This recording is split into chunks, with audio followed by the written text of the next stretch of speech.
Mirëmbrëma.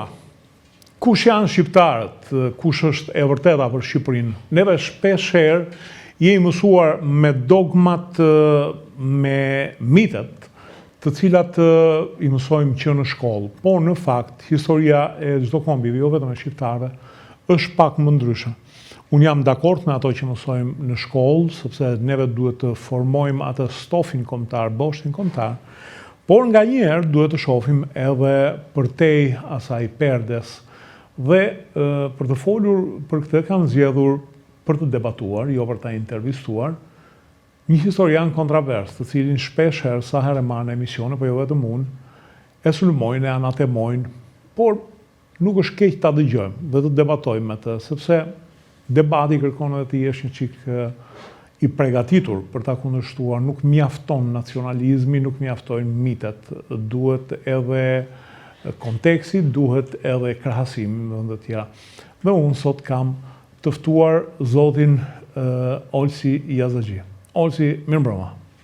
Mirëmbrëma dhe merhaba për ata që nuk duan një otomanisë si puna ime që të shfaqet në ekranin tuaj. I përshëndeta në gjuhën tonë osmane, merhaba. Okej, Enea, çoja pak zërin. Shiko, unë në fakt nuk jam alergjik fort ndaj qytetërimit otoman, bile nuk jam fare.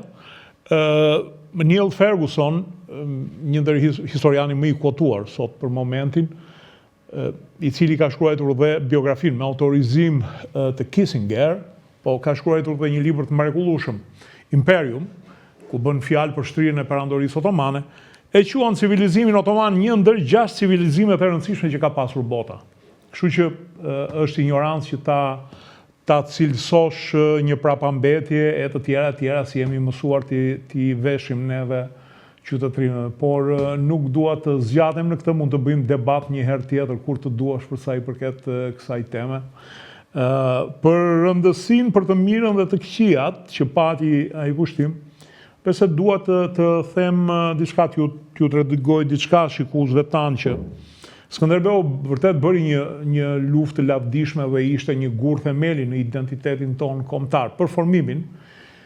Në një kohë në fakt që kombet nuk ekzistonin, e krijuan më vonë rilindasit tanë, por nuk është se ne u bëm ndonjë pengesë e madhe për që otomanët të zbarkonin në Europë, në Itali. Otomanët zbarkuan në Otranto dhe ndëjtën një vit aty. Madje ekspeditat të tyre kanë shkuar deri në Venecia, ku ende ekziston një lagje turqish në Venecia, dhe ka qenë një dokumentar shumë i bukur, Turqi tan, i Rai Unos, ku këta e kishin ruajtur çuditërisht për 500 vjet identitetin.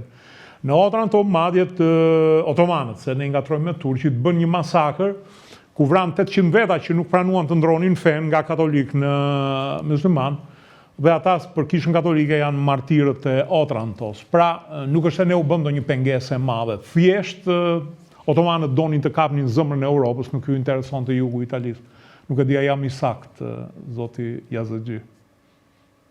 Je i sakt edhe do të shtoj edhe këtë gjë që Skënderbeu është një person kot në historinë osmane, por nacionalizmi shqiptar kur u formsua në kohën e rilindjes, po sidomos pas luftës parë botërore, në një kohë kur britanikët dhe francezët shkatruan osmanët dhe ishte një urrëtie masive kundër myslimanëve në Evropë, rilindja dhe ata që bën shtetin shqiptar pas konferencës së paqes kishin nevojë për të gjetur një mit, një hero, apo sikur Ernest Gellner, historiani i famshëm i nacionalizmit, i quan një cub lokal apo një bandit, të cilin do ta kthenin më pas në një hero të madh kombëtar.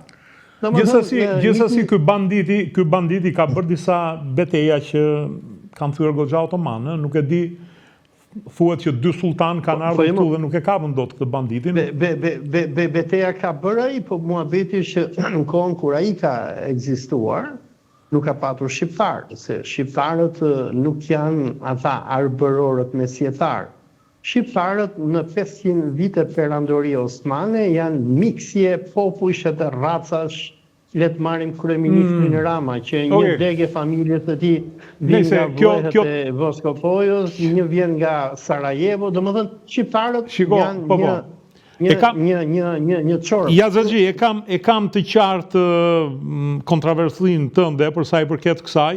Padyshim që të gjithë kombet janë përzierje, kalimesh, racash, vetë Italia nuk janë pasardhës romake, por ke një problem të madh që duhet ta shpjegosh, sepse janë ca ishuj të paprekur nga zhvillimi 500 vjeçar, siç janë arbresht e Italisë, që ngjasojnë shumë me ne, me Toskët sidomos, dhe një pjesë e atyre që janë në Venedik ngjasojnë me gegët, në gjuhë, në doke, në zakone, në tipare.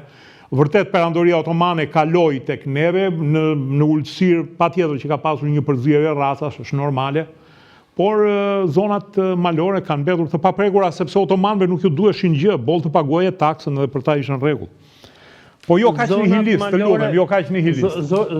Zonat malore po, por ajo Shqipëria e qytetruar, qytetet, Força, Kanina, Berati, Elbasani, Tirana, u miksën me lloj-lloj njerëzish. Patjetër. Dhe për shembull domethënë le të shohim toponominë e Shqipërisë. Tiranë vjen nga persishtja, Kashar vjen nga persishtja, Yzberisht vjen nga persishtja, Elbasan vjen nga otomanishtja. Domethënë pastaj le të shohim se çfarë ndodhte në jugun e Shqipërisë. Deri kur u krijua Shqipëria, kemi patur grupe etnike, vlahe, bullgare, greke, të cilat teti shqiptar i buldozoi dhe i shqiptarizoi me pahir, sigurisht shqiptarizoi edhe familja e Edi Ramës ndër tjera. Patjetër, siç greqizuan, më fal. Gjysma e Greqisë sot është vlahe, kështu që nuk ka ndonjë çudi që shtetet nacionale tentuan në homogenizimin e këtyre.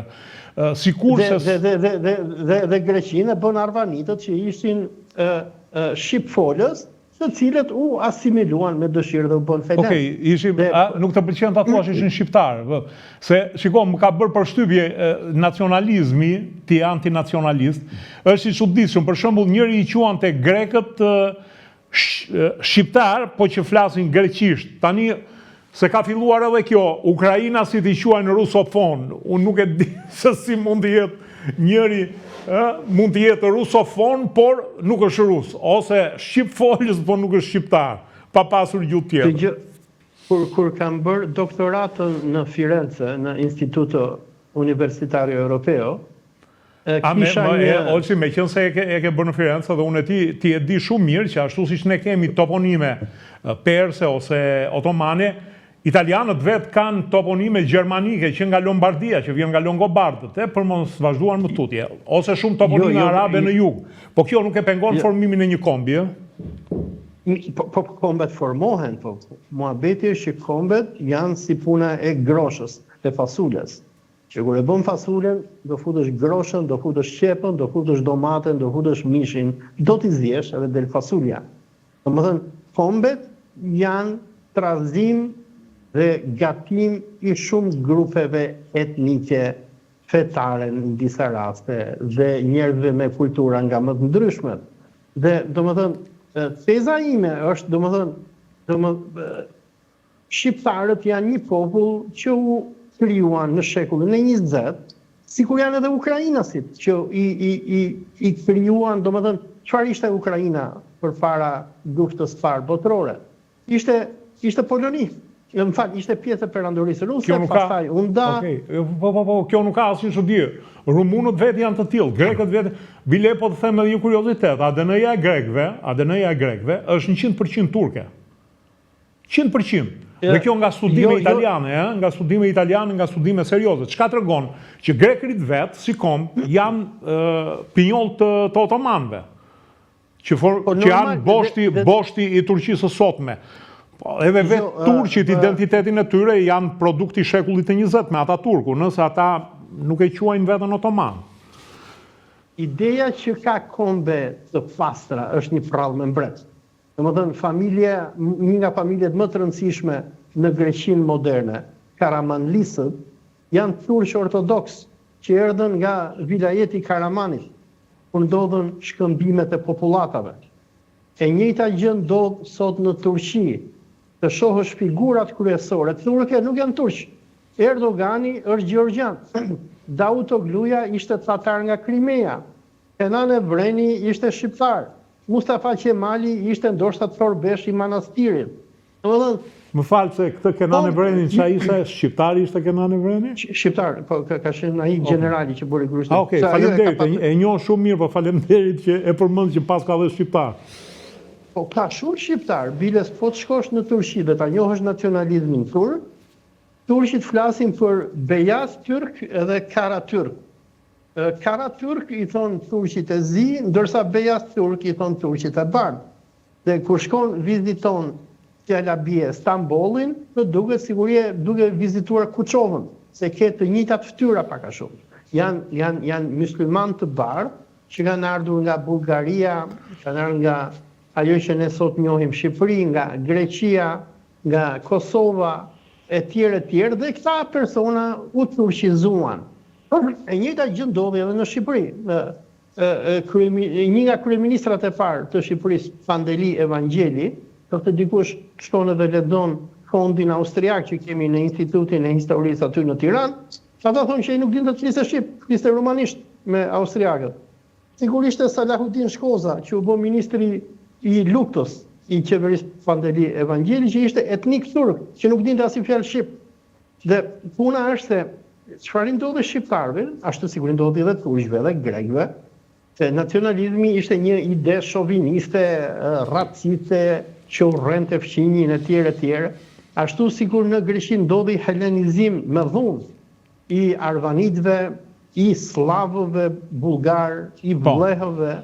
Madje ata si bën masakra ndaj çambe kanë bërë akoma më të egra ndaj maqedonasve, ndaj bullgarëve të veriut. Ndaj bullgarëve, domethënë unë kur i shoh grekët, unë i njoh nga janë grekët. Nëse është grek i zi dhe brun, pak më i zi se sa unë, më brun se sa unë, unë e kuptoj që ai është nga Peloponezi, është nga zonat e Athinës. Se ata janë me origjinë ndoshta egjiptiane, se kur Aleksandri i Madh shkoi në Egjipt, si duhet ta sjell shumë egjiptian, apo të shikosh kretasit, grekët e Kretës, ata janë të zdister, janë arab. Kurse kur i shikoj këta grekët që janë të bardhë, ta janë ose vleh ose bullgar, zonat e Selanikut, është një libër që ka bërë një historiane greke, quhet Fields of Wheat, Fields of Blood, e harrova emrin asaj, për e tregon masakrat që bëri shteti grek, pas luftës parë ballkanike kur pushtoi zonat e Selanikut, ku përveç dobimit që u bë turqëve dhe muslimanëve shqiptar, shumë prej të cilëve u quan në Samsung të Turqisë etj. Gjenocidi më i madh ndodhi kundër ortodoksëve bullgar. Domethënë zonat që nga Follorina e deri në Aleksandropolis, për ata që kanë shkuar me makinë, e din sapo kalon Kapshticën që kalon për në Kristaloprigji, që është autostrada që të çon deri në kufirin e Turqisë. Këto zona kanë qenë zona bullgare dhe vlehe. Por shteti grek i helenizoi me pahir. Dhe ti shohësh më ekstremistët e nacionalistëve grek sot nuk janë atinjotët, janë selanikacit. Persona të cilët 100 vite më herët nuk ishin grek.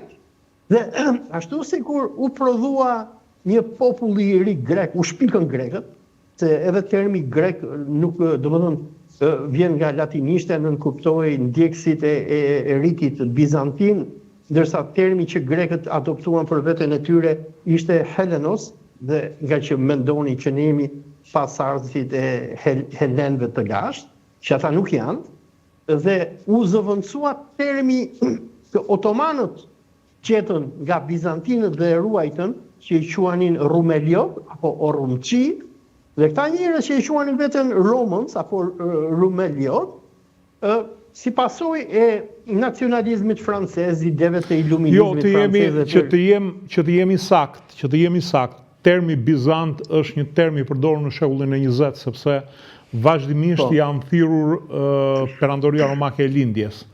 Ose O Vasilea ton Romajon, mbretëria e romakëve. Po pra, nuk është quajtur kur Bizant, ajo që thatë ju është shpikur nga francezët në shekullin e 20 dhe nuk është një term historik. Nuk e di nga ka. Dhe vetë në fakt otomanët, nuk e di, a gaboj, po Stambollin deri në shekullin e 20 e kanë quajtur Konstantinopol, nuk e kanë quajtur Stambol. Nuk e di a jam i saktë në këtë pikë.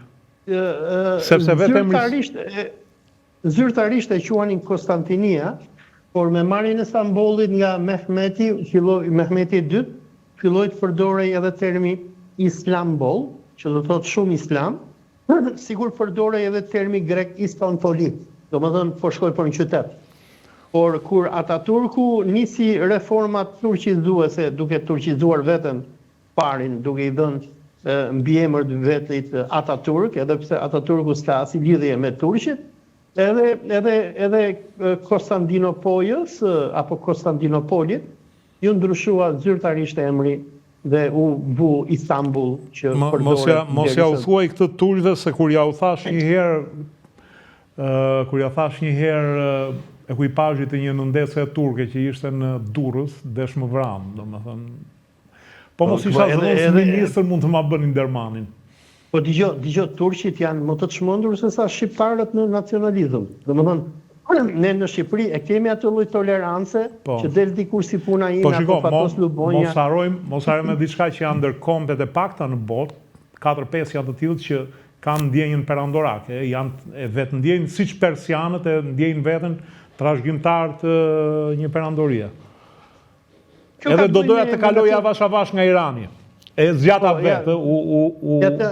Ta mbaroj këtë dhe të dalim tek Irani, të flasim pak edhe për nacionalizmin iranian, nëse na bie rava. Dëgjoj, çfarë ndodhi turqëve, është se kur britanikët dhe francezët duke u trembur nga ardhja e bolshevikëve në Baku dhe ushtria islamit e Enver Pashës, e cila gjatë luftës parë botërore synonte të krijonte atë Turkistanin e madh nga Uzbekistani e deri në Bosnje, dhe kur u trembën nga ky hobi i islamizmit John Turk, bën fakt me Ataturkun që do të thënë mbi rrënojat e perandorisë do krijojë ky shtet që ne njohim si Turqi. Ata në Turqia kanë ndruar emrin, ja kanë bërë Tyrkie, por unë mendoj që termi më korrekt është Turqie edhe për Stambollin. Mendoj, domethënë Istanbul është gabim, Stambolli duhet të ketë emrin që historikisht kemi përdorur, Stambollis. Dhe nacionalizmi turk u qua mbi rrënojat e perandorisë osmane, se ata nuk kishin identitet tjetër. Domethënë nuk shpiknin dot një Skënderbes sikur e shpikën shqiptarët, dhe ata e trashëguan të. Shikon, neve nuk e shpikëm, ai ekzistonte. Ai ekzistonte në histori, por në memorien e njerëzve ai ishte harruar. Yazëgji, dua të kundërshtoj. Nuk ishte harruar në zonat e thella dhe këtu po bëj një ndërhyrje. Vërtet qytetërimi shqiptar në ultësi rushduk, por në zonat verigore e ruajti Kisha Katolike. Ke pasur shkolla, ke pasur një ndërhyrje të Vatikanit për qëllimet e tij pa diskutim. Por memoria ekziston sepse ekziston dhe kanuni Skënderbeut, si ai Lek Dukalgjinit e të tjera. Pra, ka shkëndija që bota shqiptare nuk u shuajt. Unë për këtë do të citoj letrën e Theodor Talkozit, i cili i çon Theodori Penit, i cili i çon Ministrisë Jashtme Austro-Hungareze në Vjenë në vitin 1880, bëhet fjalë pas Kongresit Berlinit, kur austriakët e kuptuan që Turqia nuk ishte më fuqi dhe do shkatërrohej herët apo vonë, po ai i propozon Vjenës që me Talkozin që të shkruhet një histori për shqiptarët dhe heroi këtyre të vendoset personi Skënderbeu, i cili ka luftuar në këto treva. Por në këto dokumenta çfarë thuhet? Thuhet që ky person është i harruar, njerëzit nuk e njihnin, dhe ky personazhi i këtij Gjergj Kastriotit njihej pak a shumë sikur Shën Vladimiri apo Çën Kozmaj me spiseve ortodokse malaze dhe Malizzi. Ishte një mit që ekzistonte në Mal të Zi. Dhe do ishin austriakët me atë që u quaj projekti shqiptar, harrova se si quhet në gjermanisht, të cilët nëpërmjet agjentëve të tyre, që ishin prishtrinë katolik, filluan që ta mbjellin te populatat katolike mitin e Skënderbeut, megjithatë, shqiptarët nuk e njihnin Skënderbeun dhe aty në Tiranë ku jeni ju, në vitin 1909 kur erdhi ai që quhej hyrrietin Perandorin Osmane, që u hoq censura, u lejuan të vinin në gazetat e rilindasve që shkruanin nga Vjena, nga Rumania e tjerë, në Tiranë kush përmendte Skënderbeun hante dru. Domethënë, sepse Gjon Turshit e njihnin se kush ishte Skënderbeu, Gjon Turshit shqiptarë kanë fjalën, por Skënderbeu konsiderohej si një armik i Islamit dhe urrëtia ndaj Skënderbeut më pas në Shqipërinë e Mesme që përbënte shumicën e Shqipërisë, në rajone që nga Librazhdi edhe deri në Kruj, u ngrit lëvizja e Hadi Qamilit, e cila vriste të përmendte Skënderbeun. Olsi, dëgjoj. Së pari, ti e di shumë mirë që një burim nuk mund të aq më tepër duke mos qenë studius dhe krehës i këtyre trevave nuk mund të merret për bazë për atë çka kishte Skënderbeu. Sigur edhe fare pak që është ruajtur në zonën e Dibrës, edhe të Librazhit që thua ti, në zonën e veriut të Shqipërisë, miti tia në 500 vjet distancë është prap një merit e shqiptarëve. Dhe që pastaj perandorit krijojnë kombe të vogla duke u bazuar në mite që t'i ngjizin, neve kemi miku im grekët, që i kemi fqinj, Maqedonësit po përpiqen me gjakën me shpirt të ngjizin një komb, për të shkuar pastaj te rumunët që marrin Vladin, i cili s'kishte asnjë lidhje me rumunët e sotëm, por ata e kanë mit. Dhe ti e di shumë mirë për të ardhur te ata turku jot, që s'kishte fare lidhje me Turqinë, por e kanë vënë në themelet e Turqisë. Po të dua të them pra që nacionalizmi manipulon me fakt. Nacionalizmi shpik mite. Po pra, po s'pati një bazë nuk ngjitur burr. Po pra, jo, i bazë ka, por duhet të tregoj edhe diçka domethënë, se dëgjoj, nacionalizmi shqiptar nuk e shpigon shqiptarët. E shpigu Vjena, austriake. Ishte projekt imperial austro-hungarez që më pas e morën italianët, ndërhyn edhe Rumania nga që donte që Shqipërinë ta bënte tet vllahu shqiptar që vëllet mos i gjente ajo që i gjetin në Greqi. Por dua të them që në letrën që Theodori Peni i çon Ministrisë Jashtme austro-hungareze, piketon Skënderbeun që ta bëjmë si hero, thot se ky ka luftuar kundër turqëve.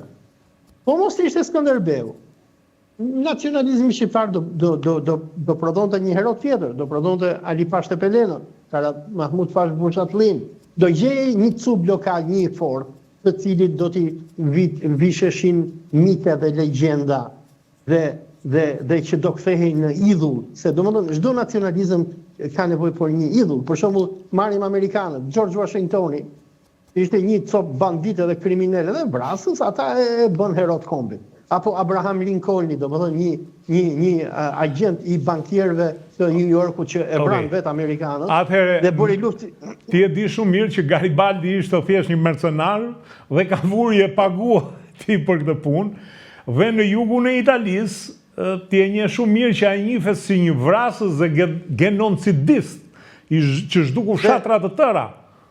Dhe mason dhe armik i kishës katolike. Domethënë ai urrëhet fetarisht. Dhe djali i tij ishte me grekët në pushtimin e Janinës nga grekët, kundër nesh. Pra, mirë po, ja pra që duhen krijuar ca mite.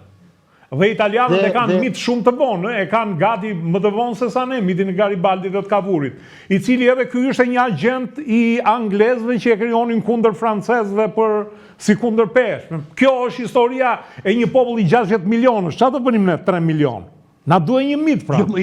Jo, unë thash domethënë Skënderbeut i ra bingoja, po mos ishte Skënderbeu, do gjendej dikush tjetër. Se ishte dikush njëri që më shkruante përpara ca javësh, ore më thoshte mua si fleti ashtu për rilindasit më tha. Tash rilindasit kanë qenë si Edi Rama, tash. Mos u mërdit. Do vi koha, ndoshta kur vdesje Edi Rama pas një 50 apo 100 viteve, mund të interesoj dikujt edhe ta kthej Edi Ramën një farë supermeni, që do thotë ky e shpëtoi Shqipërinë, e futi në BE etj. Sepse këtë bën politika. Politika mitizon figura që kanë qenë figura historike. Domethënë, Skënderbeu ka qenë Skënderbeu, por Skënderbeu nuk është ai që e bën shqiptarët, që e bëri propaganda jonë. Skënderbeu Mavria ndoshta as i ka shkuar në mendje që pas 500 viteve do bëhej një komb dhe do ta adhuronin atë, do ta vinin në qendër. Ai ka luftuar, ka patur hallet e tij, por është kjo igujtaria e nacionalizmit. Por një sekondë dhe një ndërhyrje vogël. Nuk do harrojmë diçka që Skënderbeu në vetvete duke u rritur në shkollën otomane ishte imperialist. Fakti që kërkoi lidhjen e Lezhës, që kërkoi disa herë të shtrihej në jug me rrethimin e Beratit dhe të shtrihej në veri, pavarësisht se aq ishte takati, aq ishte fuqia. Domethënë, në fakt fuqia kryesore ushtarake ishte kombënenët. Por se la vi, kjo është domethënë aq kishte takata aq bëri. Po të shohim figurat kryesore të historisë shqiptare, nga Skënderbeu te Ismail Qemali, të gjithë janë prodhim turk. Të gjithë kaluan në përshkolla turke. Ishin produkti perandorisë osmane. Edhe emrin që ka Skënderbeu ka emër derisa erdhi shkolla franceze me Enver Hoxhën edhe pastaj Berishën, Ramën e tjera. Se janë perandorit që zëvendësojnë njëra tjetrën dhe prodhojnë produktet e tyre. Ashtu sikur francezët morën, domethënë fituan luftën e parë botërore dhe imponuan rendin e tyre botës, dhe me rastin e Shqipërisë sigurisht ju e përmendët, prodhuan edhe sundimtarët e Shqipërisë. Përpara kësaj ishin osmanët, dhe sigurisht ju e përmendët, osmanët janë një nga perandorit më impresive në historinë e mesdheut dhe të Evropës, dhe ne duhet kujtojmë diçka, domethënë që perandoria më e madhe që ka parë Evropa, që nga koha e romakëve, më pas do të ishin osmanët. Dhe osmanët, duke filluar që nga koha e Skënderbeut me Mehmet Patiun që morën Konstantinopolen, duke vazhduar me Bayazidin që ndërtoi Korçën, me Selimin e parë që pushtoi gjithë Arabin dhe u bë kalifi i Islamit, me Sulejman al-Kanunin e deri në kohën e Abdulhamidit ishin një nga fuqitë kryesore të Evropës, dhe deri në kohën e Kanunit dhe Çipriullive, që janë prap shqiptar nga Berati, ishin Amerika e kohës. Në kohën e Kanunit, deti mesdhe, që romakët quanin Mare Nostrum, u kthye në një liçen turk. Dhe fuqitë e Evropës shkonin te osmanët dhe i përuleshin atij sultanit osman, të cilin e adresonin si Kajseri i Rum, që do thotë the Caesar of Rome, apo Qezari i Romës.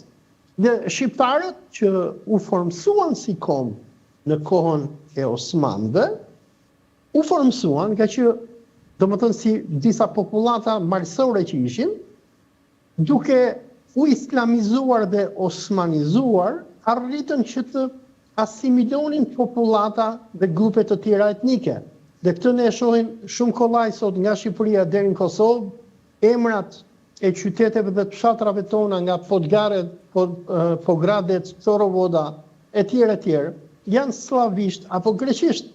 Dhe çfarë ndodhi është që në pushtimin osman, to fiset malësore arnaute, sikur do t'i quanin osmanët, duke u islamizuar, ushtrin, i morën gratë fqinjve të tyre që kishin, dhe kështu u zgjerua ky popull, i cili në fund shekullit 19 dhe 20 do adoptoi edhe një emër të ri, nga emri Arnaut që kishin kohën e perandorisë osmane, do adoptoi një emër të ri dhe identitet të ri që ne njihemi si shqiptarë sot. Më fal, një pyetje.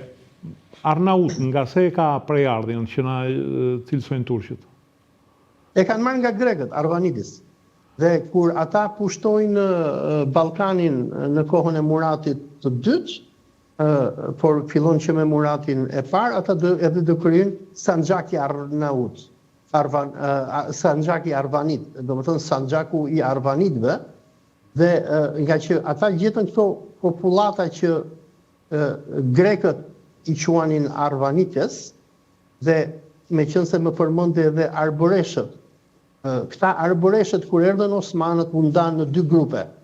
Disa pranuan pushtimin turk, sigurisht e familja e Gjin Bua Shpatës, e Jakub Shpatës që morën kontroll Janinën e tjerë, kurse grupi tjetër i Arbanitasve se arvanitasit, nëse ke lexuar librin The Late Medieval Balkans nga John Fine, shkuan në mas në Peloponez, në zonat e Athinës në kohën e kryqëzatës 4, nga që kur erdhën këto, kush ishin normanët dhe katalanët, nuk e mbaj mend, kishin nevojë për popullata që do luftonin me ata kundër Bizantit, kundër ortodoksëve. Dhe ata u vendosën aty, dhe kur erdhën osmanët në zonat e Peloponezit, rezistencën më të madhe që u bën turqëve në zonat e Peloponezit ishin arvanitët. Dhe nëse do shikosh edhe këta arbëreshët e Sicilisë e tjerë, që janë të ritit ortodoks, dhe që e quanin deri në kohën e Duqes e quanin veten e tyre Greki, dhe në Kalabri kanë patur edhe atë fushën e tyre që i quhet Piana dei Greki, dei Greci, që Duqja edhe do t'ja ndryshoj, do t'a quaj Piana dei Albanesi. Ta ishin persona që i bën rezistencë osmanëve. Shiko, më falë, kam idenë që Piana dei Greci vjen nga një shablon i historiografisë italiane dhe botërore që e quan Magna Grecia, jugun e Italisë. Po unë di që arbreshët gjithmonë e ka quajtur veten arbresh, nuk e kanë quajtur veten ndonjëherë grek. Prandaj edhe kjo Piana dei Albanesi i është përshtatur etnisë që e banon, prandaj. Dijo, duhet të them diçka, që etnia nuk ka patur rëndësi përpara kohës së nacionalizmit. Po ishte gjuha që të dallonte. Ishte gjuha, po njerëzit nuk e kishin vetdijen, nëse ke lexuar Mihail Gramenon në atë gazetën Përlindja e Shqipërisë, kur shkruante 1913.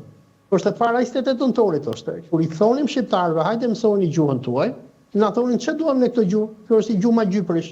Ç'a pune do të na bëj kjo gjuhë? Dhe domethënë shqiptarët në perandorinë osmane nuk shikonin interes në gjuhën e tyre dhe në identitetin e tyre.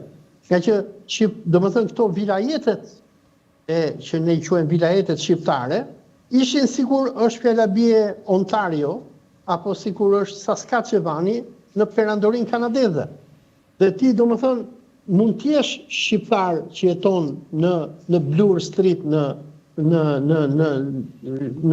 Danforth, në Toronto, po identiteti jot nuk ka rëndësi, se ti do asimilohesh. Sigur janë asimiluar Fjallabie familje e Corleones, e Robert De Niro's dhe gjithë arbëreshët që shkuan në Amerikë, që nga të italianizuar, që ishin arbëresh, u bën amerikan.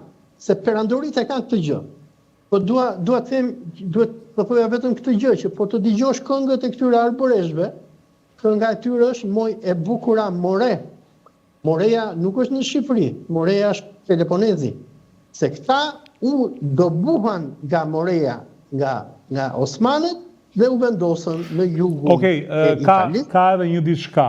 Në qoftë se ti lexon të mbiemri Petra, ja harova emrin tash, ka qenë edhe kryetar i Senatit italian për politikën e jashtme, është arbresh. Ai thotë që ka pasur 7 valë arbreshësh, e fundit ishte ajo në kohën e Skënderbeut, që shkonin nga këto zonat shqipfolse, po themi që nga Morea, në drejtim të Italisë. Pra, ka një vazhdimsi të elementit shqiptar që shkon nga jugu Italisë, dhe ata që janë në jug të Italisë nuk janë shqiptar të veriut, janë shqiptar të jugut, të cilët... Po, nga Morea. Po, pra, nga Morea edhe nga zona e Vlorës e deri poshtë. Janë ata që Skënderbeu i përdorte për kalorësi, stratiotisit e famshëm që mbas rënies së Skënderbeut emigruan në Itali dhe përdoreshin si mercenar, pastaj janë përdorur, ti e di shumë mirë që janë përdorur si mercenar deri në Gjermani, janë përdorur nga feudalët gjerman. Dhe ekzistuan për 100 vjet. Pra kanë një emër stratiotis, ushtar, që grek, po.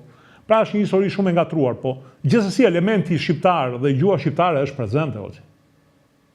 Është prezente dhe domethënë edhe jo shqiptar, ta cilësojmë se shqiptar nuk kanë problem me termin shqiptar, nga që është koncept që u shpik në fund shekullit 19 dhe u implementuar në Xedin. Ndoshta më korrekt do të quajmë arboresh apo arvanit. Por ajo që po thua ti mirë, dakord, po edhe grekët koncepti shekullit të fundit, fillimit shekullit 19 janë në Bursa. Po normal, edhe termi grek është gabim. Ndërsa maqedonasit duan ta krijojnë tash identitetin e tyre. edhe termi Maqedonas është gabim. Domethënë ata që janë sot në Maqedoni, ata janë ose bullgar ose vllak, që shpikën këtë identitetin e ri, domethënë Maqedonët, që ata nuk kanë lidhje me Maqedoninë. E kjo, po domethënë ky është produkti i perandorive, domethënë që perandoritë i kanë popujt të cilët gjithmonë lëvizin dhe shpesh herë njerëzit konfuzohen, po e nxjerr muhabetin te Irani, deri tani folën për Ballkanin edhe për Turqinë, domethënë që turqit nuk janë turq, unë dua ta ndërpres këtu për shqiptarët, meqense kjo tema u bë për shqiptarët. Kemi 40 minuta që flasim, 45 minuta që flasim për këtë. Dhe Iranin dua ta bëj emision më vete. Kështu që për shqiptarët për shqiptarët neve arritëm në një të mesme të përpjeshme. Më së fundi arrita të bëj që të thua që ka shqiptar, pavarësisht se janë pasardhësit e arbreshve, dhe ti e di shumë mirë që popullsit nuk zhduken, mbi vendosen me njëra tjetrën. Unë po them diçka tjetër, them që arboreshët janë ndryshe nga shqiptarët. Se shqiptar është edhe Edi Rama, është edhe Piro Misha, që janë vëllai ku dëgjon, janë edhe këta goranët e Kuksit, janë edhe torbeshët, janë edhe bosnjakët e Shijakut, janë edhe ku dëgjon egjiptianët e Tepelenës dhe të Formetit. Shqiptarët janë prodhim i shekullit të 20. Atëherë, meqense përmendëm iranianët, edhe iranianët janë një produkt i shekullit të 20, janë përzierje persësh, azerësh, beluqësh, e një turli etnish.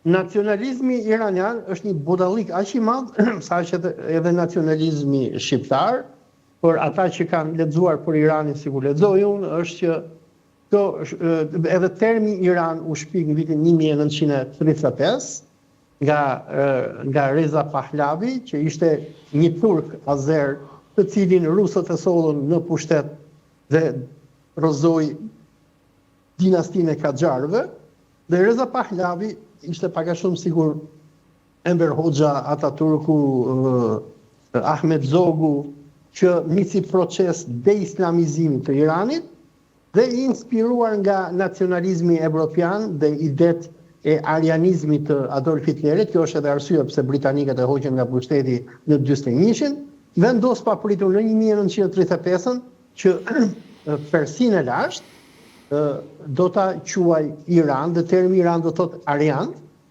por po ta shohësh Iranin në Iran, vetëm arian nuk ke. Sigur e përmendët ju, pushtetin e kanë turqit, e kanë azerët, njerëz që nga Khamenei deri te Pezeshkiani, që është presidenti, janë azeri turq. Pastaj ke popuj Lorestanas, ke baluç, ke arab, ke kurd, ke turkmen, lloj-lloj racash, dhe nacionalizmi iranian është i njëjti budallik sigurisht edhe nacionalizmi shqiptar dhe turk, ku janë krijuar mite. Dhe po të shohësh edhe kjo përhapja e shizmit që ndodhi në shekullin e 15. Tani shiko, në qoftë se neve do flasim për një budallik, po jemi të detyruar të jetojmë në mes të këtij budallikut, edhe Franca vet, që shpiku nacionalizmin, është një bashkim i gjermanëve të veriut, i frankëve, me latin të jugut. I korsikanëve, i lloj-lloj popujve. Po jo, grupet kryesore janë frankët e veriut, që janë popullsi gjermanike, fise gjermanike, dhe latinët, galët nuk janë asgjikundi, po ata thonë që jemi pasardhës të galëve. Po tashti, kur e ka bërë Franca nacionalizmin, nuk do ta bëjmë neve, zero ne, dorim të themi jemi mishmash. Po jo më ne e bëm, dhe do më thënë shqiptarët u bën si kom. Dhe unë dua të them që nëse ka ndonjë baba nacionalizmi shqiptar, ai nuk është Skënderbeu, por është Enver Hoxha. Do të ishte në regjimin e Enver Hoxhës u finalizua modernizimi i shqiptarëve, ku u unifikua gjuha, që u imponua kjo toskërishtja e përmetit që edhe sot e kësaj dite kosovarët mezi e flasin. Një ndërhyrje këtu, një ndërhyrje. Kur kam pyetur një gjuhtare shumë të mirë, madje është brezi i dytë i gjuhëtarëve, dhe i thash, si ma shpjegoni, thash, se kështu imponua edhe italishtja, ajo e Toskanë. Toskanishtja. Po, toskanishtja. Si ma shpjegoni, thash, një italian i jugut që është dru me pre,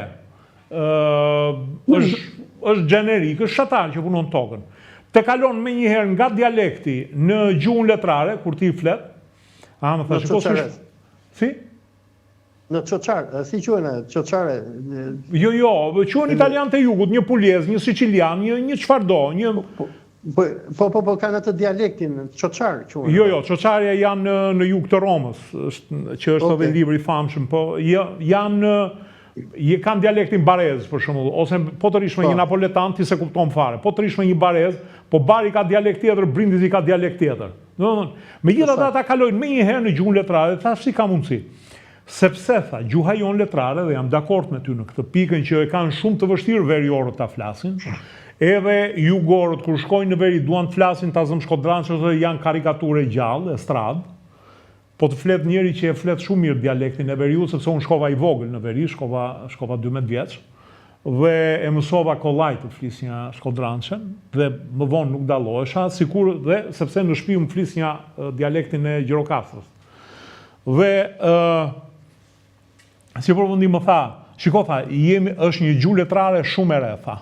Ata tha kanë shekuj që e kanë si gjuhë letrare. Neve tha e kemi shumë të re. Me kalimin e kohës, shqiptarë duke pasur impostimin fonetik shumë të veçantë, për shkak të gjuhës shumë të veçantë që kemi, do bëhet edhe kjo te ne. Kështu që pastaj ti ke greqino burr që shpiku një dialekt, katharusën, për me gjuhën letrare, sot greke, është e shpikur nga akademikët, se ekzistonte fare. Kështu që mos u bë kaq puritan. Shqiptarët thua që ju imponua përmetarqa. Në fakt s'është përmetarqa, se unë jam gjusëm përmetar. Më duket edhe ti... Po kush dialekt? Unë jam Gjirokastrit dhe Korçar. Po pra, ti e di shumë mirë që nuk është to skrishte e pastër aty. E di, po ka një lloj përpunimi. Nëse. Po ka përpunim. Okej. Dhe normalisht edhe u deturqizua, se ju jeni në moshë sa unë dhe ne jemi rritur në shkollën e komunizmit dhe nëse mban mend një nga detyrat kryesore që kemi patur si në shkollë fillore, shkollë mesme, ishte lufta kundër barbarizmave, se ndërsa në Shqipëri, në shtëpinë e thonim penxhere, jorgan, hava, xhade, sehir, etj. Kur shkonim në shkollë, unë mësuesen e shkollës fillore e kam patur një bullgare, ka qenë shumë grua e mirë, bullgare nga Korça, mëgjemin e ka patur Dobi, dhe ajo ka qenë mësuesja ime e parë, domethënë e shqipes të pastër, edhe domethënë lufta që është bërë në sistemin arsimor në kohë të komunizmit për të imponuar këtë shqipen e re. Domethënë se ashtu sikur u shpikën shqiptarët, ashtu u shpik edhe Shqipja. Jam dakord me ty që u hejsi pa nacionalist shqiptar është Enver Hoxha. Po, Enver Hoxha është arkitekti.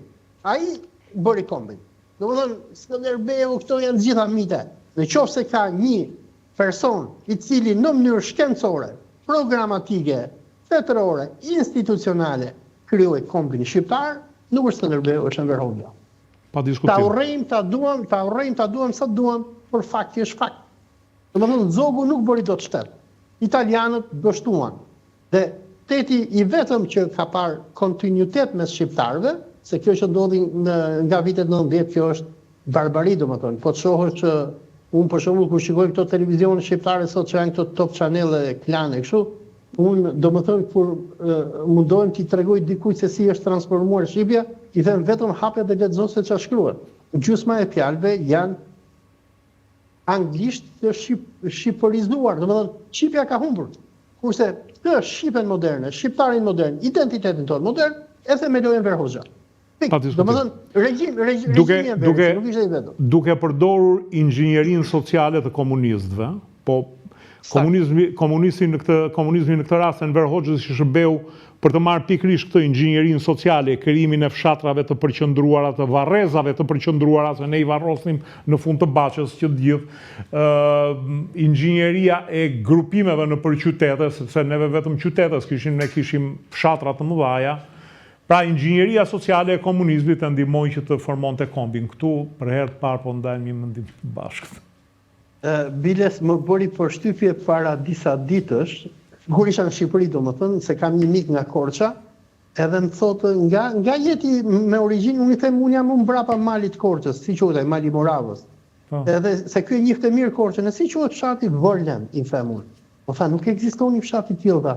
Edhe fut në Google ai, del përparim ai. Domethënë, edhe fshati nga Viun, në kohë të komunizmit ishte ndryshuar emri, ishte bërë përparim ai. Domethënë, ndodhi një proces inxhinierie sociale, shqiptarizimi aq i madh, saqë edhe ju edhe unë ne jemi që të dy produkte par excellence të procesit shqiptarizuar. Unë nuk e kam emrin Abdullah, unë nuk e kam Abdullah, nuk e kam Muhammed, e kam Ori, si ti e ke Dritan. Domethënë janë këto neologjizmat e komunizmit, se po të kishe lindur 40 vite përpara, nuk do e kishe emrin Dritan, po do e kishe Nuri, se Nuri do thot dritë, domethënë. Po çfarë bën, u krijuan këto fjalë të reja. Jo, do ta kisha, që të jemi sakt, do ta kisha Aslan, se donin të mbinin emrin e gjyshit. Edhe domethënë po nga Aslan, shiqur që nuk ta bën Luan, se Luani është domethënë versioni i shqiptarizuar i Aslanit. Po ka ca që e kanë emrin Tajar dhe po t'ja vësh aeroplan duke i shumë keq.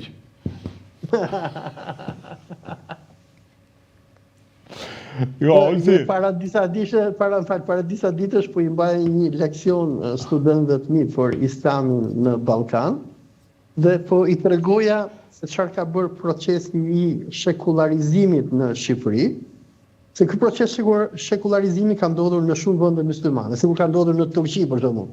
Në Turqi këto elitat kemaliste nuk vinin emra Mehmet edhe Ali, po vinin emra Dogane, Vatane, Gurkane, kishin edhe ata atë realizmin turk.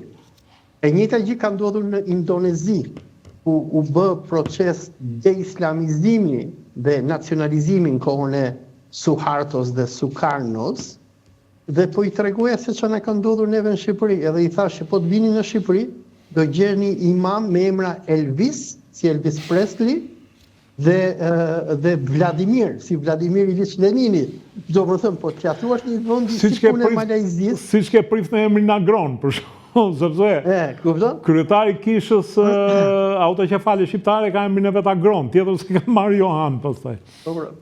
Edhe po do më thënë, kur ja tregon botës myslimane këtë lloj paradoksi që ekziston me neve në Shqipëri, njerëzit habiten, se do më thënë nuk imagjinojnë dot se si një hoxha mije mund të ketë emrin e Vladimir Ilich Leninit, apo një hoxh tjetër mund të ketë emrin e Elvis Presley. Olsi, megjithatë mendoj që në një farë mënyrë hoxha e nguli nacionalitetin shqiptar në fytyrë të dheut.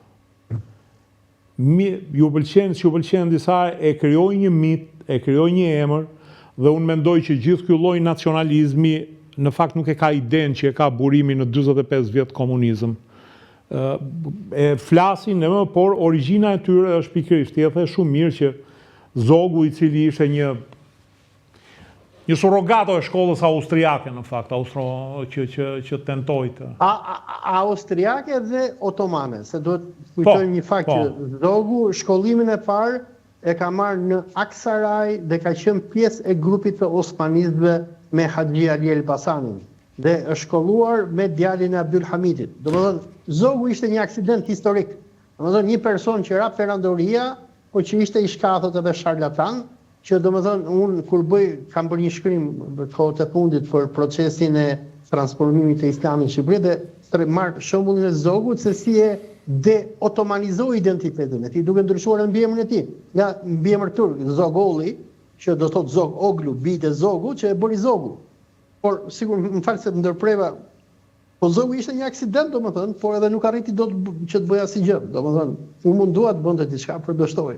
Po pra, bëri disa kode të cilat mbetën në letër, faktikisht në nuk zbatoheshin, në veri qeveriste duke paguar bajraktarët, në jug, kollaj, por e vërteta është që gjithë ky nacionalizëm që vërtet dhe historianët e saktë janë ashtu siç the ti thonë që Hoxha vetë ishte një nacional komunist, një nacionalist që e përdori komunizmin për interesat e tija, të pushtetit personal, pa diskutim.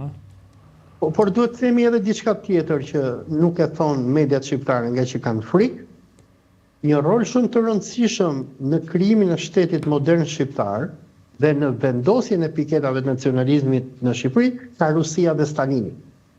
Përveç se Stalini hodhi bazat e Shqipërisë moderne, solli infrastrukturën e parë, unë jam rritur në kombinatin e tekstileve Stalin, Kjo është e vërtetë. Ndërtoi qytete, fabrika, uzina, ndërtoi Akademinë e Shkencave. Akademinë, domethënë teksti i parë shkencor që është shkruar në Shqipëri është shkruar në Moskë. Domethënë ishin sovjetët ata që e bën. Bëri dhe filmin e famshëm Skënderbeu. Filmin Skënderbeu, domethënë imazhi i Skënderbeut në mendjen e shqiptarëve është imazh sovjetik. Dhe nëse ke lexuar librin me Stalinin të Enver Hoxhës, ta lexosh me vëmendje, Stalini përveç se organizon ngushtin e shtetit kundër titizëve, të sjell grupin e Enver Hoxhës në pushtet dhe nuk e lejon Shqipërinë që të bëjë Republikë e Shtatë e Jugosllavisë, i theksonte në mënyrë të vazhdueshme Enverit që duhet i keni mysliman udhëheqësit nga që jeni popull me shumicë myslimane, dhe edhe këshilla të tjera, nga që Stalini është ai person që ka një shkrim shumë fantastik Stalini, e kam lexuar vite më herët, mbi inxhinierinë sociale, krimin e kombeve. Shiko, e përmenda këtë term në fakt sepse e ka marrë nga Stefan Sebag Montefiorit në Oborin e Carit Kuq, librin e tij, biografinë e Stalinit që mbahet një ndër më të mirat, dhe pikërisht ai e përmend, Stalini është krijuesi i inxhinierisë sociale të komunizmit, kjo që the ti. Pra, Hoxha e kopjoi nga Stalini inxhinierinë sociale. Do me thënë, kombi modern shqiptar unë ndërtua mbi baza sovjetike. Dhe është Stalini ai që ndërtoi këto kombet tanet e Turkistanit që pushtuan rusët. Kombe si kur janë uzbekët, azerët, Azerbajxhani, taxhikët, kazakët, kirgizët. Ta popull nuk kanë qenë kombe, kanë qenë turqini. Edhe kur i pushtoi Rusia cariste, i mbajti të tilla. Por filozofia e bolshevikëve, duke filluar që me Leninin, ishte që ne po vim dhe do t'ju japim juve liri nga carizmi rus dhe nga ortodoksia imperialiste ruse, dhe ne do t'ju bëjmë juve vëllezër proletar. Dhe ka patur një proces konformimi, sigur ka patur edhe komunistizimi që ndoqën bolshevikët në të gjitha këto stanet e Bashkimit Sovjetik, të cilat u bën mbështetësit më fanatik të Bashkimit Sovjetik, deri në momentet që ra Bashkimi Sovjetik. Dhe ai eksperiment që bën rusët, po në veçanti me Stalinin, se Stalini ishte ai që filloi të hapte gjuhën dhe leximin në mënyrë masive në këto stanet sovjetike, sidomos me vdekjen e Leninit në vitet 30 deri në 40. Lenini pikërisht e mori Stalinin si komisar të popujve, ëh? Po, bravo, si komisar të popujve. Dhe ishte, nëse ke lexuar veprën e Stalinit, i cili është shumë konciz në ato mendimet e tija, pavarësisht se thonë që ishte një ignorant, po kishte një bibliotekë shumë të madhe, sipas Montefiorit dhe e cila duke që ishte krefur e gjitha, ai është edhe njeriu që ka përcaktuar në një farë mënyrë kombet nga pikpamja moderne se çfarë janë kombet. Po, biles tani sapo e gjeta shkrimin e Stalinit, marksizmi dhe çështja kombëtare dhe koloniale. Dhe në fakt është libër dhe në këtë libër ka qenë filozofia e Stalinit për dhënien e autonomisë kulturore ndaj kombeve dhe në nxitjen e procesit të konformimit, nga që stalinistët besonin që ideologjia e Bashkimit Sovjetik ishte një vllazëri e kombeve të ndryshme, të cilat do kishin ideal të duke ardhur te Shqipëria me Stalinin, çfarë ishte duke thënë? Pra, domethënë, ajo që u bën në Shqipëri ishte pak a shumë ndjekje e politikave që Stalini ndoqi me kombet myslimane të Bashkimit Sovjetik. Ashtu sikur i krijuan kombe aty, ashtu u implementua edhe procesi i konformimit.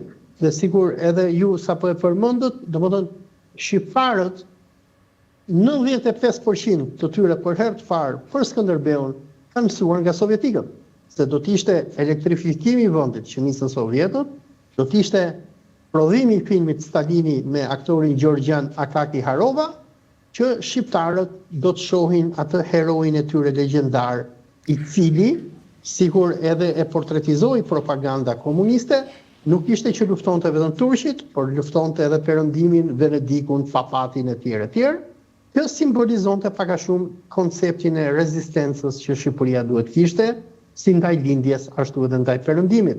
Dhe edhe muzeumi kombëtar që kemi neve sot në Kruj, që u ndërtuan kohët e Enverit dhe nga vajza e Enver Hoxhës, nëse jam gabim, tregon pikërisht këtë gjë, domethënë.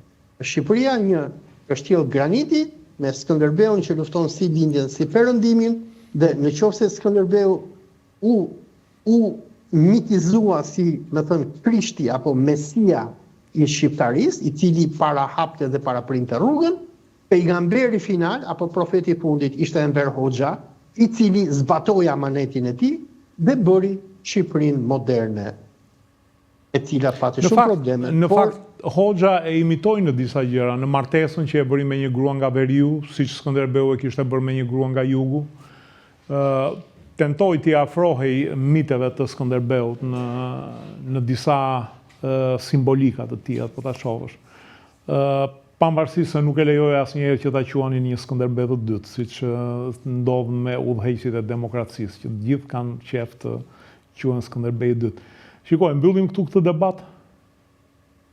E mbyllim, vetëm doja të thoja këtë gjë, domethënë që shqiptarët e sotëm, me gjithë, domethënë, rezervat e mëdha që ne kemi për enverizmin dhe shtypjen e regjimit komunist e tjerë, janë produkt i enverizmit. Dhe unë mendoj që në vend që ne të flasim shumë për Skënderbeun, i cili ishte një mit, besoj se ka ardhur koha që të flasim për enverizmin si një proces i suksesshëm shtetformimi, i cili gjeti shqiptarët shumë të pakët dhe i shtoi ata, krijoi shtet, ndërtoi me sa pati mundësi edhe me shumë gabimi që kishte, domethënë qytete të cilat u industrializuan, i bëri shqiptarët që të ishin vend me shtet, edhe pse u bën shumë krime, dhe unë mendoj që me rënien e komunizmit, Shqiptaria, nëse flasim kështu, ka hyrë në një epokë krize, dhe ne sot shohim që shqiptarët janë larguar dhe vazhdojnë largohen mas nga Shqipëria, dhe gjithë ai projekt i konformimit që nisi dhe u realizua me sukses në 45 vite komunizëm, duke shkatruar shumë gjëra, duke shkatruar fenë e tjerë, dhe me rënien e komunizmit Shqiptaria është futur në një gremin, dhe unë besoj që nëse këto trende vazhdojnë, Shqiptaria ose do të zhduket, ose tani në epokën e globalizmit dhe të emigracionit masiv, do të transformohemi sikur është transformuar Kelabia, Londra, Toronto, Montreali, qytetet e mëdha. Unë nuk kam më kombe, po është një mishmash popujsh me indian, me arab, me zezak, me të bardh, me jeshil. Dhe, domethënë, ajo koha legjendare e kombeve është një melting pot. Është një melting pot dhe që do sjelli vdekjen e shqiptarisë dhe do sjelli në krimin e një identiteti të ri që do të jetë i farë multikulturalizmi që vetëm Allahu e di se si do duket në të ardhmen. Është, domethënë, mua më takon gjithmonë fjalë e fundit, jo ty. Për sa i përket krimeve të komunizmit, po lexoja në një sajt italian për historinë, ku Rudolf Rumel thotë që në Jugosllavi në vitet 44, 87 janë vrarë 1.072.000 persona, pra i tituja që neve e mbajmë si vetë administrimi, që i bie rreth 5% e popullsisë 20 milionëshe të ata e kishin, që i bie me 5% të popullsisë 3 milionëshe të kishim ne, i bie që Enver Hoxha duhet kishte vrarë 150.000 veta. Mirë po, rezulton që Qameti ka nxjerrë një 5.200 veta, ku unë di me saksi që te ajo listë, disa emra nuk janë vrarë fare, janë dënuar për këto 101 vjeçin, pastaj janë nxjerrë nga burgu nga 5-6 vjetër, kanë bërë edhe nga 4-5 deri në 9 kalamaj mbrapa. Pra edhe ajo puna më tepër më duket ishte frika se sa e vërteta. Frika dhe shqiptarët ju nënshtruan në Enver Hoxhës, dhe jo vetëm shqiptarët, po unë që kam lexuar për Klerin, sidomos për Klerin musliman, kam parë që është nënshtruar në mënyrë masive Enver Hoxhës. Shiko, unë mendoj që kleri musliman mbajti pozicionin e vetë, nuk u ngatrua në politikë, nuk është në nështrim. Faktikisht një hoxh ishte i mençuri fshatit, nuk e mendoj kështu si ty. Unë mendoj që komunistët së pari, duke qenë se ishin edukuar në perëndim, ishin komunistë perëndimor, që nga hoxha, të cilët kishin, mos haroj që në Spanjë komunistët zhdukën 10.000 manastire, nuk e di sa mira për iftrinje murgesh apo shkatuan, 10.000 manastire dhe kisha. Kështu që komunistët i natin e kishin me katolicizmin, me krishtërimin. Unë mendoj që muslimanët thjesht bën atë që duhet bëj çdo fe. Cezarit jepi Cezarit, kishës pan punën e tyre. Dhe prandaj nuk pati një tërbim të komunizmit kundër atyre. Po do të shtoj edhe diçka që kur komunistët e morën Shqipërinë, feja ishte shkatruar. Nga që shkatruesi kryesori i fesë në Shqipëri, Islami dhe Ortodoksisë, duhet ta sqaroj, nuk është Enver Hoxha, por është Ahmet Zogu. Janë reformat e qeverisë që dolën nga Kongresi i Dushit. Po sepse Ahmet Zogu kishte inat edhe me klerin katolik, bile ata ishin një kundërshtar i famshëm i bindur i shtetit shqiptar. Me klerin katolik ai kishte inat, po ai nuk kishte takat që të merrej. Po, takat s'kishte, është tjetër punë, po. Kur donte që ti mbyllte shkollat atyre 1933-shin, Duçja solli flotën e tij në Durrës dhe Zogu u tërhoq. Ndërsa Islamin dhe Ortodoksin në Shqipëri i shkatroi Ahmet Zogu. Shkatrimi i parë i xhamive dhe i kishave në Shqipëri nuk ka nisur me Enver Hoxhën, por ka nisur me regjimin e Zogut. Dhe ishte Zogu që hodhi rrënjët jo vetëm të deislamizimit dhe dekrishterrimit të Shqipërisë, por edhe të ardhjes së komunizmit.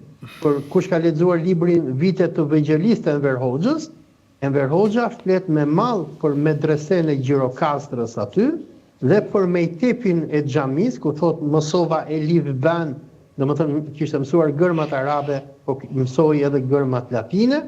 Po thoshte regjimi i Zogut, thoshte na shkatroi medresen e Gjirokastrës dhe e bëri në kacaphane. Dhe arsyeja pse Enver Hoxha u bë më pas komunist ishte nga që Gjirokastra ngeli pa medrese dhe atë quan në liceun francez, ku ai edhe mori idet e Voltairit, e Dideroit dhe ai që u bë më mbrapa. Pra ishte Zogu ai që e mbolli atë që erdhi më mbrapa kundër fesë. Okej, do ta mbyllim. Sa vajtëm një orë një çerek. Okej. Faleminderit që ishe sot me mua. Të lutem gjithë mirë. Natën e mirë.